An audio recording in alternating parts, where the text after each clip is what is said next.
Serge. Bonjour à tous les frères et sœurs en Christ dans le monde entier. Soyez tous les bienvenus sur cette chaîne et bonjour aussi à toutes les nouvelles personnes qui se connecteront à la chaîne. Je suis le frère Serge de l'île de la Réunion. Là, nous sommes à Saint-Denis, au Barachois, dans le nord de l'île de la Réunion, dans l'océan Indien. Je suis docteur enseignant de la parole de Dieu en Yehoshua Mashiach, notre Seigneur Jésus-Christ. Le thème que nous allons apporter, est-ce que Jésus-Christ est le seul Dieu qui doit être adoré? Lui seul mérite l'adoration car il est à la fois le Père, le Fils, le Saint-Esprit et Dieu est un. Nous adorons pas trois dieux, nous adorons qu'un seul Dieu qui est Jésus-Christ.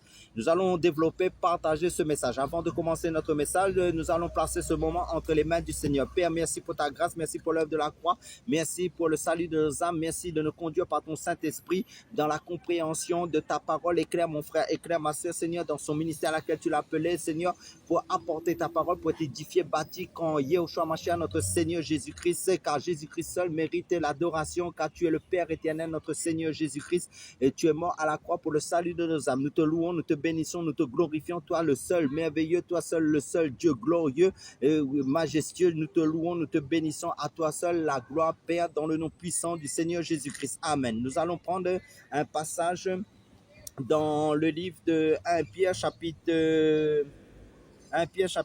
1, je pense, verset 10. À partir du verset 10, nous allons dans la Nouvelle Alliance, le livre de 1 Pierre, chapitre 1, au verset 10, qu'est-ce qu'il nous est dit?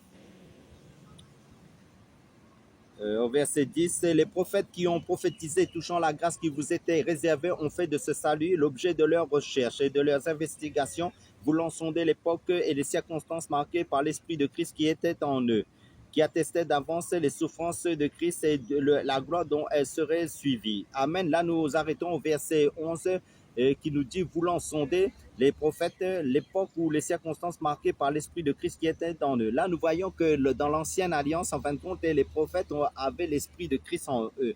Et ça veut dire quoi? Élisée avait l'Esprit de Christ en eux, Jérémie avait l'Esprit de Christ en lui. C'est pour ça qu'à un moment donné, quand Jésus a posé la question aux disciples dans les évangiles, Jésus a dit, pour vous, qui je suis? En fin de compte, certains ont dit, tu es Jérémie, d'autres ont dit Jean-Baptiste, d'autres ont dit parce qu'ils avaient l'Esprit de Christ. Donc, ça veut dire que ces hommes-là, il y avait trois catégories de personnes qui avaient l'Esprit en eux. Ça veut dire le roi comme David, le grand souverain sacrificateur comme Aaron et les prophètes comme Jérémie. Et quand vous lisez l'Ancienne Alliance, ça veut dire que c'était des préfigurations de Christ. Même il y avait des hommes qui venaient se prosterner devant ces hommes-là, mais maintenant c'est vrai que c'est seulement Dieu qui doit être adoré parce qu'il reconnaît comment l'Esprit de Dieu qui était à travers ces hommes-là. Il consultait ces prophètes, il consultait ces hommes de Dieu, que ce soit le grand sacrificateur, mais maintenant ils avaient le respect pour ces hommes-là. Mais sous la nouvelle alliance maintenant, en Jésus-Christ, comme nous avons vu dans les Actes des Apôtres chapitre 2, à l'effusion de l'Esprit, l'Esprit a été répandu sur toutes les 120 personnes qui étaient dans la chambre haute. Mais maintenant, ça veut dire qu'aujourd'hui, si les personnes en fin de compte, qui croient en Jésus, qui Dieu bâtit du Saint-Esprit, à qui il veut aussi, à condition de désirer le Saint-Esprit, qui est l'Esprit de Dieu. Donc, ça veut dire que sous la nouvelle alliance, nous ne devons pas nous prosterner devant aucun homme. Ça veut dire que c'est l'idolâtrie. Nous devons adorer Dieu seulement, en fin de compte. Amen. Frère Serge, je peux prendre 2 Rois, en référence à 2 Rois 2, verset 16. 2 Rois, chapitre 2. Alléluia. 2 Rois, chapitre 2, verset 16. Verset 16. Nous rentrons dans les Écritures parce que si on ne donne pas les versets, les gens vont... Oui, comme référence, nous allons préciser les références pour les personnes qui prendraient des notes pour mieux être assis dans la parole de Dieu. Et donc, je fais la lecture de Rois, chapitre 2, verset 7. Il lui dit, voici, il y a parmi tes serviteurs 50 hommes vaillants, veux-tu qu'il aille chercher ton maître? Peut-être que l'Esprit de l'Éternel l'a emporté et l'a jeté sur quelques montagnes ou dans quelques vallées. Il répondit, ne les envoyez pas, mais ils le pressèrent longtemps et il dit, envoyez-les. Excuse-moi, frère Serge, quel verset? 2 Rois, chapitre 2, oui. Verset 16. 16, d'accord, c'est 16, d'accord. Oui. Mais il le pressait longtemps et il dit envoyez-les, et il envoyait les 50 hommes qui cherchaient Élie pendant 3 jours et ne le trouvèrent point. Lorsqu'ils furent de retour auprès d'Élisée qui était à Jéricho, il leur dit, ne vous avais-je pas dit, n'allez pas, les gens de la ville dirent à Élisée, voici le séjour de la ville est bon. Frère Serge, parce que tu l'as dépassé de ce Oui, verset, je pense que c'est ça. il faut prendre 15 ou 14 en fait.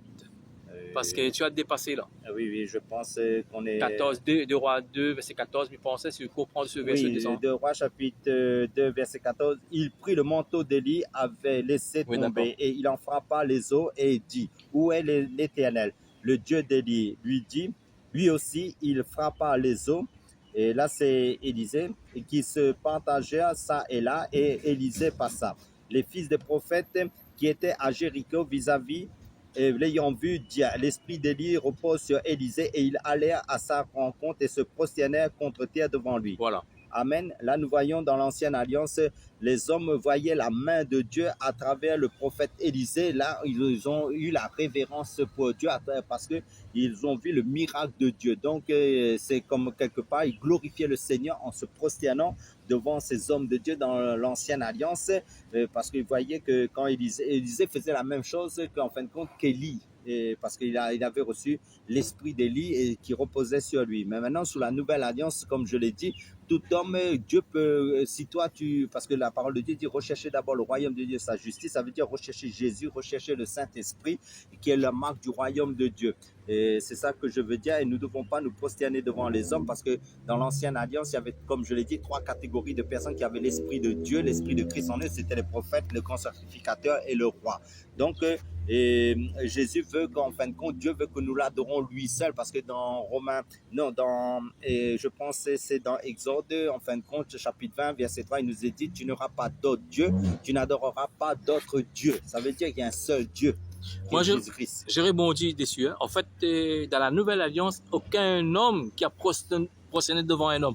Seul Jésus. Amen. On va les hommes prosterner devant lui. Oui, parce que dans certains, là nous voyons, comme il y a des prédicateurs, nous voyons dans le monde des fois quand des frères et des sœurs se rassemblent, ils se prosternent devant l'homme de Dieu, alors que c'est une abomination de faire cela, parce que nous devons nous adorer le Seigneur, notre Dieu, notre Seigneur Jésus-Christ lui seul et pas autre chose, parce qu'en fin de compte, et notre corps doit être un culte agréable pour le Seigneur par notre vie de sanctification et notre vie de consécration avec le Seigneur et en vivant selon comment dire sa parole, c'est ça que je veux dire. Et l'adoration en fin de compte c'est comment dire un sacrifice vivant, ça veut dire vivre pratiquant la parole de Dieu en fonction, parce que Jésus dit tout disciple accompli sera comme le maître. Jésus allait de lieu en lieu annonçant le royaume de Dieu et pratiquant le bien. Donc notre vie doit être en règle avec la parole de Dieu et vivre, et c'est ça être adorateur. Rappelez-vous aussi dans le livre quand Abraham est parti sur la montagne de Morija, et à un moment donné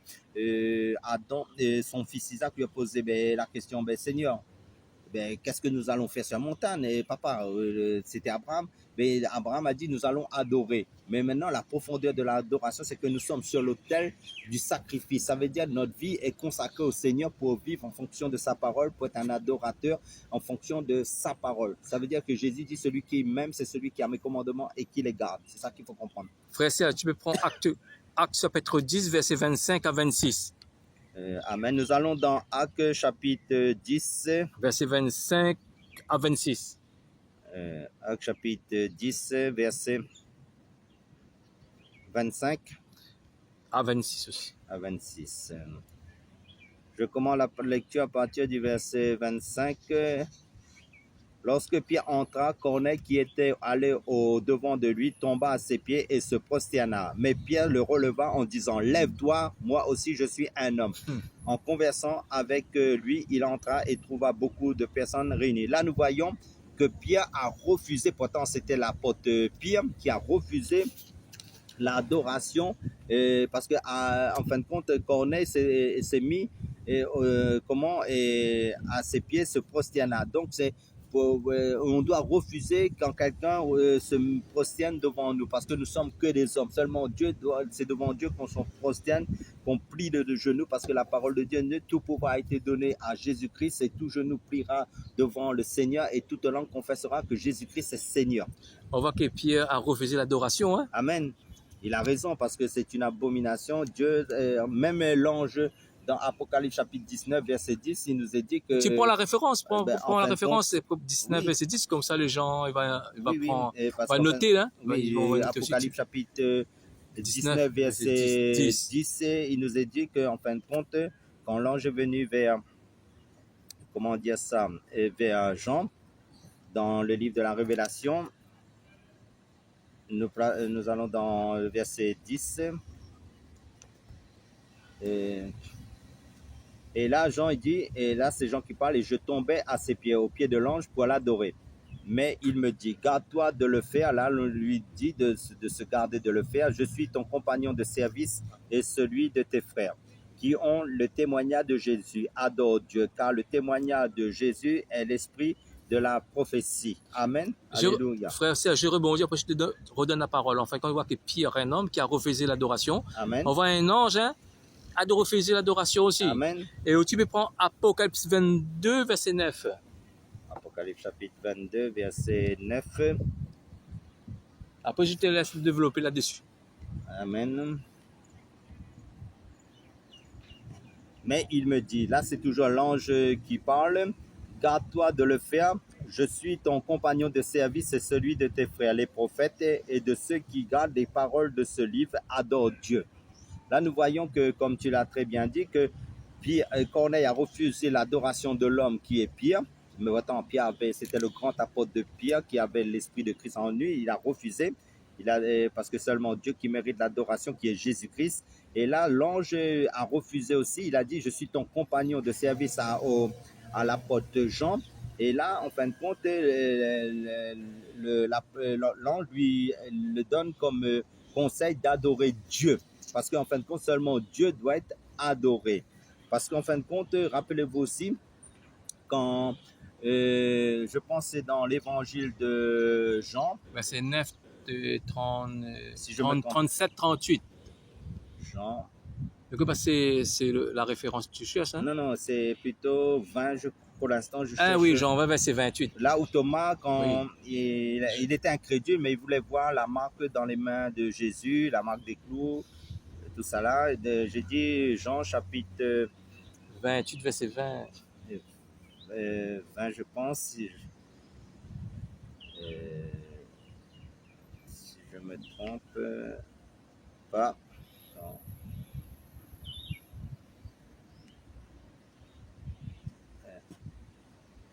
Là, je fais la lecture. Thomas, appelé Didyme, l'un des 12, n'était pas avec eux lorsque Jésus vint. Les autres disciples lui dirent donc, nous avons vu le Seigneur, mais il leur dit, si je ne vois dans ses mains la marque des clous, et si je ne mets mon doigt dans la marque des clous, et si je ne mets ma main dans son côté, je ne croirai point. 8 jours après, les disciples de Jésus étaient de nouveau dans la maison et Thomas se trouvait avec eux. Jésus vint, les portes étant fermées, se présenta au milieu d'eux et dit, la paix soit avec vous. Puis il dit à Thomas, avance ici ton doigt et regarde mes mains. Avance aussi ta main et mets-la dans mon côté. Ne sois pas incrédule, mais crois. Thomas lui répondit, mon Seigneur et mon Dieu. Jésus lui dit, parce que tu m'as vu, tu as cru. Heureux ceux qui n'ont pas vu, mais qui ont cru. Et là, nous voyons qu'en fin de compte, Thomas a reconnu son Seigneur et son Dieu. Donc, Thomas l'a adoré. En fin de compte, parce qu'on ne peut dire que mon Seigneur, mon Dieu, à Dieu lui seul. Là, Jésus est reconnu comme divin, comme celui qui est, comment dire, le créateur, celui qui mérite l'adoration. Et vous verrez que même quand l'aveugle a été guéri, même les personnes... Tu prends la référence, Jean 9, verset 37. Jean chapitre 9, verset 37. Là, je dis aussi, est-ce que Jésus dit non, non, je ne suis pas Dieu. Parce que normalement, dans la version originale, c'est mon Seigneur, c'est Adonai, Adonai, mon Elohim. Amen. Jean 9, verset 37 ou 38. Hein. Tu l'as vu, lui dit, je prends plutôt un verset du verset 36. Il répondit, et qui est... Non, je prends... Jésus apprit qu'il l'avait chassé, il avait déjà chassé la personne du temps, et l'ayant rencontré, il lui dit, crois-tu au Fils de Dieu? Il répondit, et qui est-il, Seigneur, afin que je croie en lui? Tu l'as vu, et lui dit Jésus, et celui qui te parle, c'est lui. Et il dit, je crois, Seigneur, et il se prosterna devant lui. Puis Jésus dit, je suis venu dans ce monde pour un jugement, pour ceux qui ne voient point voient, et que ceux qui voient deviennent aveugles. Là, nous voyons que Jésus est reconnu par l'aveugle, en fin de compte, qui a été guéri, je crois, comme le Seigneur est le seul Dieu, en fin de compte. Mais maintenant, ça veut dire que si tu ne reconnais pas que Jésus est le Seigneur et celui le seul Dieu, ça veut dire que tu es encore aveugle. C'est pour ça que Jésus dit, je suis venu dans ce monde pour un jugement, pour que ceux qui ne voient point voient. Ça veut dire spirituellement, si tu ne crois pas que Jésus est le Seigneur, si Jésus n'est pas Dieu, ça veut dire que tu es un aveugle spirituel. Tu es encore dans les ténèbres parce qu'il y a un seul Dieu, c'est que Jésus-Christ. Et Jésus dit aussi par la suite, et que ceux qui voient deviennent aveugles. Ça veut dire, si tu dis que tu es croyant en Dieu, tu crois connaître Dieu, mais tu n'acceptes pas Jésus-Christ en tant que ton Seigneur et ton Dieu, ben, tu es aveugle spirituellement. Ceux qui ont les yeux ouverts spirituellement, c'est ceux les personnes en fait, qui reconnaissent Jésus en tant que leur Seigneur et leur Dieu. Et tu as vu quand, Jésus a bien précisé. Hein? tu as vu quand lorsque cet homme l'aveugle qui a prosterné devant Jésus, Jésus n'a pas dit non, non, non, non. Non. M'adore pas, je ne suis pas Dieu. En fait, quand on voit que cet homme a reçu la révélation que Jésus est Dieu, parce qu'on voit même les pharisiens à l'époque, ils n'avaient pas la révélation, mais cet homme a accepté que Jésus est Dieu. Par exemple, si tu prends Luc 24, verset 52, Jésus n'a jamais refusé l'adoration. Veut dire s'il est que le Créateur. Hein? Amen. Luc 24, verset 52. Luc 24, verset 52. 52. Voilà, parce qu'en fait, quand on voit que vraiment que Jésus, c'est... Pour eux, après l'avoir adoré, ils retournaient à Jérusalem avec une grande joie. Et ils étaient continuellement dans le temple louant et bénissant Dieu. Là, nous voyons que les disciples, les apôtres, en fin de compte, l'ont adoré. Et ils retournaient à Jérusalem avec une grande joie. Et ils étaient continuellement dans le temple louant et bénissant Dieu, si ce n'est que Jésus-Christ. Ça veut dire quoi? Ça veut dire que ces personnes, leurs yeux étaient ouverts spirituellement pour reconnaître que Jésus-Christ est leur maître et leur Seigneur. C'est pour ça qu'on l'appelle bien Rabbi. Il n'y a pas deux maîtres, il y a un seul maître qui est Jésus-Christ, notre Seigneur et notre Dieu, notre maître, notre Sauveur éternel qui a plusieurs fonctions. Là, nous parle de l'adoration. Lui seul mérite l'adoration, lui seul mérite l'élévation. Et tout genou pliera devant le Seigneur Jésus-Christ et toute langue confessera que Jésus-Christ est Seigneur. Ça veut dire Adonai, Seigneur qui est Adonai. C'est en fin de compte le seul, l'unique Elohim, le seul Dieu, il n'y a pas d'autre Dieu, le seul chemin, la seule vérité, la seule vie qui se trouve en lui, c'est lui qui a reçu tout pouvoir dans les cieux, sur la terre et sous la terre. Donc, amen. Frère Serge, tu connais très bien que Jésus connaît bien la Torah, c'est lui qui a inspiré la Torah. Hein? Tu prends Exode 20, verset 3 par exemple, hein, parce que sinon Jésus refusait l'adoration, on voit qu'il n'a jamais refusé l'adoration. Hein? Amen. Tu prends Exode 20, verset 3, c'est... Amen. Seigneur, ta parole est véridique. Amen. Parce que dans la Bible même, en fait, aucun homme sur cette terre va démontrer dans la Bible que Jésus n'est pas Dieu. Hein. Après, je vais te donner un référence qu'il y a peu de personnes qui prennent ce référence-là, Nelson va donner tout à l'heure. Hein. Donc, je donne la référence, Exode chapitre 20, verset 3. Tu n'auras pas d'autre Dieu devant ma face. Là, nous voyons que Jésus est venu faire la volonté du Père. Donc, en tant que fils de l'homme, il est venu faire sa propre volonté pour mourir à la croix pour le salut de l'humanité, pour que les âmes soient sauvées. Donc là, dans Exode, il nous parle que tu n'auras pas d'autre Dieu devant ma face. Ça veut dire que là, Dieu nous donne dans l'ancienne alliance qu'il n'y a pas deux dieux, il n'y a pas trois dieux que nous devons adorer. Il y a un seul Dieu qui est le Seigneur Jésus-Christ, qui est le Père éternel, comme dans Ésaïe chapitre 9, verset 5, comme nous donne les différents aspects. Il est le Père éternel, il est le Fils, il est un enfant nous-né, tout ça là. Il est le conseiller, il est l'admirable, il est le conseiller, il est le merveilleux, tout ça là. Donc là, nous voyons que seulement Jésus-Christ est le seul et l'unique Dieu qui doit être adoré. Donc, il est à la fois Père, Fils, Saint-Esprit. Donc, il est un. Et tu as remarqué, en fait, quand Jésus connaît très bien ce verset-là, hein, en fait, quand il nous aurait dit avec les disciples, cet aveugle-là, hein, je ne suis pas Dieu, hein, ne viens pas m'adorer parce qu'il connaît ce verset-là. Parce qu'en fait, quand toute gloire reviendra à Dieu, par exemple, si tu prends Ésaïe 42, verset 2, si tu ne mettras pas ce verset, Ésaïe 48, verset 2, mais souviens plus trop ce verset. On va vérifier si c'est cela, par la grâce de Dieu. Ésaïe chapitre 48, verset 2. Ésaïe chapitre 48, verset 2, Seigneur. Gloire à Dieu. Et 48, verset 2. Donc, car ils prennent le nom de la ville, 48, verset 2, et ils s'appuient sur le Dieu d'Israël dont le nom est l'Éternel des armées. c'est ça? Oui, parce que ce verset... Dès longtemps, j'ai fait des premières prédications. Elles sont sorties de ma bouche et je les ai publiées. Soudain, j'ai agi et elles se sont accomplies. Sache que tu es endurci, que ton cou... C'est pas ce verset parce que si je me trompe, je vais dire comme ça haute voix, mais c'est passé Isaïe 42, verset 8, parce qu'il nous dit ce verset, l'Éternel ne donne pas sa gloire à un autre. Oui, c'est ça. Ça veut dire Dieu siège au milieu de la louange de son peuple. C'est ça même, ce verset-là même? Non, non, c'est pas ça. D'accord. Donc, ça veut dire que Jésus, parce qu'il dit le mystère de la piété est grand, Dieu a été manifesté en chair, prêché aux nations, vu des anges, tout ça là. Donc, nous savons que c'est Jésus-Christ. Donc, Thomas a dit, mon Seigneur et mon Dieu. Donc, on reconnaît que Jésus est le Seigneur et Dieu. Donc, même dans le livre de 1 Jean chapitre 5, verset 20, il nous est dit, et nous savons aussi que Dieu nous a donné l'intelligence pour connaître le véritable, et nous sommes en Jésus-Christ, son Fils, dans le Dieu véritable, c'est lui qui est la vie éternelle. Donc, nous savons aussi que Jésus-Christ est Dieu. Donc, Jésus, c'est le divin. Et Jésus a la plénitude de la divinité. Il a reçu l'Esprit sans mesure qui est Dieu lui-même. Donc, ça veut dire quoi? Ça veut dire qu'en fin de compte, seulement Dieu doit être adoré. Donc, l'adoration, parce que Dieu recherche des vrais adorateurs qui l'adorent en esprit, en vérité. Donc, Jésus est venu accomplir, en fin de compte, le plan parfait de Dieu pour l'humanité. Mais maintenant, Jésus nous a révélé aussi le Père qui est lui-même. Donc, quand nous adorons Jésus-Christ. C'est pour ça que quand vous êtes dans les cultes, dans le dimanche ou quel que soit le moment où vous faites le culte à la gloire de Dieu, en tant que chrétien, vous adorez qui? Vous adorez Jésus-Christ, logiquement. C'est parce que la Bible est christocentrique. Donc, nous adorons le ressuscité. Ça veut dire que Jésus-Christ mort est ressuscité vivant.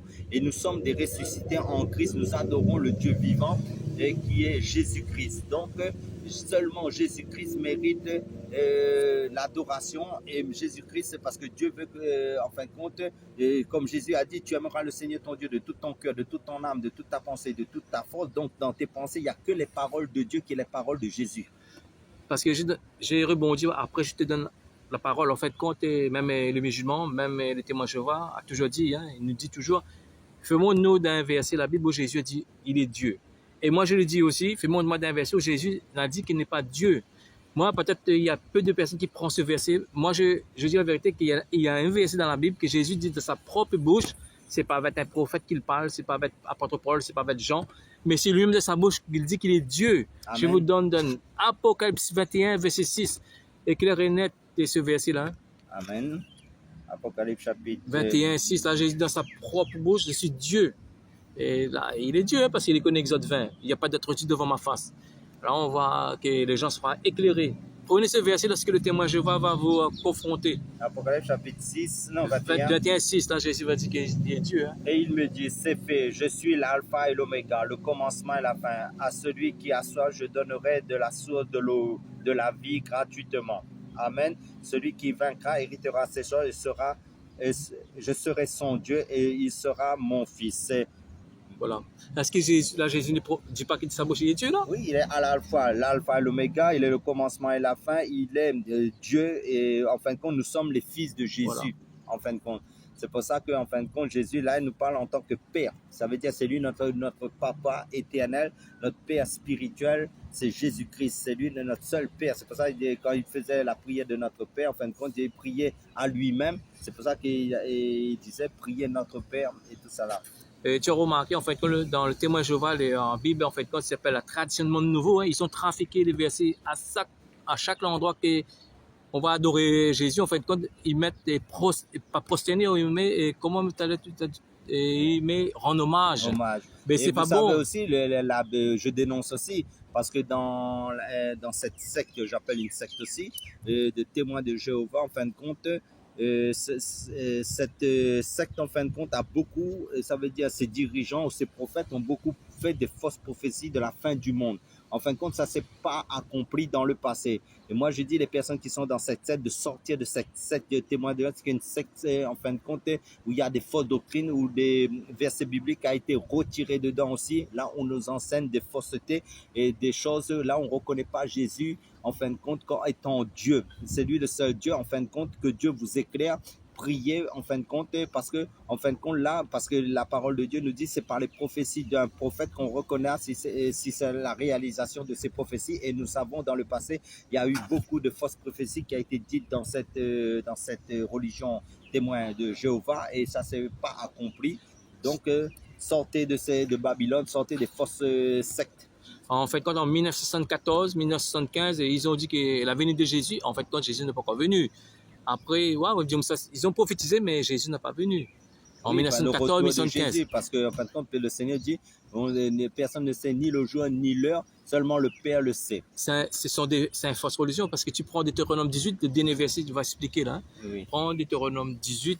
Deutéronome chapitre 18, dernier verset, 15, on va dire. En fait, dans l'Ancienne Alliance. Parce que c'est un prophète qui prophétise, c'est les choses qui n'arrivent pas, ce sont des infoprophètes, hein. Parce qu'on voit qu'il y a quelqu'un qui nous combat tout le jour, hein. En fait, quand je ne sais pas si le courant des prophéties, hein. 18, dernier verset. Dernier verset. Verset 22, quand ce que dira le prophète n'aura pas lieu et n'arrivera pas, ce sera une parole que l'Éternel n'aura pas dite. C'est par audace que le prophète l'aura dite, n'ayez pas peur de lui. Donc, nous voyons qu'en fin de compte, les personnes prophétisent des mensonges et ces prophéties dans les témoins de Jéhovah par rapport à la fin du monde, ça ne s'est jamais accompli. Donc, sortez de cette secte de mensonger, de fausseté, parce que Dieu n'est pas le Dieu des mensonges, Dieu de vérité. Et c'est par cela qu'on reconnaîtra aussi un prophète par la réalisation de ses prophéties. Et ça ne s'est pas réalisé, donc c'est faux. Et donc, ce que je veux dire, Jésus-Christ est Dieu. Et ils ne reconnaissent pas Jésus en tant que Dieu, ils reconnaissent Jésus comme un petit, avec un petit D dans le nom de Dieu. Alors que Jésus, c'est le grand Dieu créateur, c'est la parole de Dieu même. Il était là, comme il s'est dit dans Hébreux chapitre 13, verset 8, Jésus est le même hier, aujourd'hui, éternellement. Il a toujours été là. En fin de compte, c'est lui l'unique Dieu, l'unique chemin aussi, c'est lui l'unique Seigneur des Seigneurs, le Roi des Rois, le Seigneur des Seigneurs. Pour rebondir, en fait, compte, au lieu de mettre l'adoration, en fait, on y met rend hommage. En fait, en plus que ça, nous ne sommes pas des témoins de Jéhovah, nous sommes des témoins de Jésus. Ça n'existait pas de témoins de Jéhovah dans la Nouvelle Alliance. Comprends-tu? Acte 1, verset 8, il me dit témoin de Jésus, c'est pas témoin de Jéhovah. Et le mot témoin, le J en hébreu, ça n'existe pas dans le mot témoin de Jéhovah, parce que dans l'Ancienne Alliance, le seul endroit où on dit témoin de Jéhovah Jireh, c'était un lieu qui a été donné dans l'Ancienne Alliance. C'était pas le nom de Dieu, c'était un lieu. Donc le nom de Dieu, c'est pas Jéhovah aussi. Et Jireh, comme certains pensent que le nom de Dieu, c'est Jéhovah. C'est faux. En fin de compte, c'est Jésus-Christ, le seul unique Dieu qui est Yehoshua HaMashiach. En hébreu, c'est Yehovah. Amen. Ça, pour terminer, qu'est-ce que tu peux... En fin de compte, je vous dis, continuez à adorer Jésus-Christ, persévérer en Jésus-Christ, ceux qui ont reçu la révélation de Jésus-Christ, et priez. Si vous croyez que nous sommes dans le mensonge, priez le Seigneur pour que le Seigneur se révèle à vous en tant que Dieu, qui est le Seigneur Jésus-Christ, le seul nom qui nous a été donné pour que nous soyons sauvés. C'est lui, le Fils de Dieu, le Père éternel. Soyez tous bénis à travers cette chaîne YouTube et à la prochaine vidéo. Sois béni.